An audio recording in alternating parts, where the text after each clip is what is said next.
Ce que nous nous proposons de construire, c'est quoi? C'est d'abord un îlot de confiance dans un océan. On le voit en ce moment avec, j'imagine en ce moment même, on n'a pas les actualités en direct, mais dans un océan de défiance, un océan de confrontation, un océan d'absence d'écoute, de compréhension. Nous construisons un îlot de confiance dans lequel les relations humaines sont effectivement basées sur la confiance, que ce soit les relations avec nos sociétaires, que ce soit en interne les relations avec nos collaborateurs, que ce soit, je crois, les relations entre nous. C'est quand même une chance inouïe et c'est quand même particulièrement exemplaire dans le monde dans lequel on vit. Ce que l'on est en train de construire, c'est un îlot de respect de l'autre.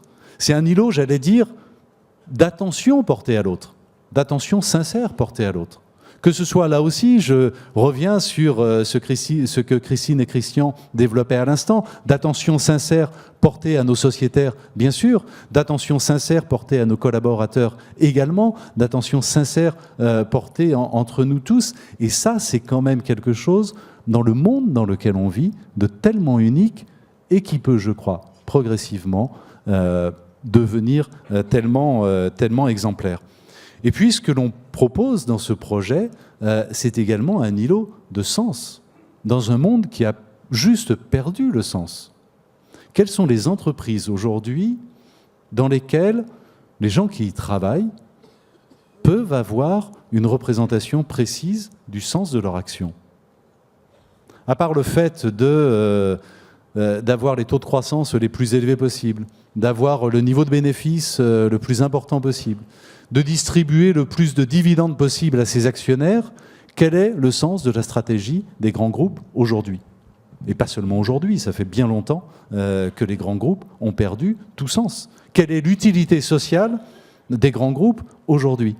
Et quel sens peut se donner chaque matin en se levant un salarié d'une entreprise, quelle qu'elle soit, pour aller à son travail?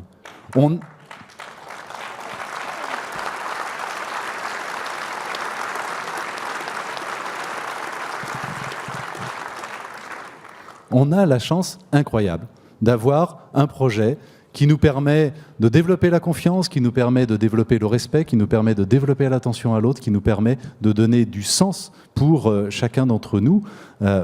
Profitons pleinement de ce projet. Et en plus, et ça c'est quand même quelque chose de relativement unique, je crois, en plus, il y a un alignement total entre ce que l'on pourrait appeler notre éthique de responsabilité et notre éthique de conviction.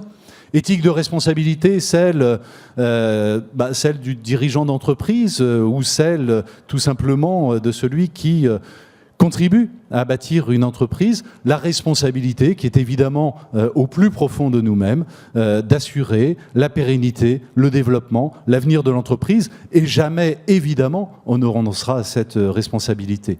Mais quand on peut concilier, sans aucune distinction, sans aucune opposition, sans aucune différence, cette éthique de responsabilité avec son éthique de conviction personnelle, quand ce qui est bien pour le monde est bien pour l'entreprise, quand ce que l'on apporte au monde est aussi un atout stratégique majeur, alors on était tout simplement dans une situation dans laquelle, oui, on puise une motivation personnelle qui est considérable.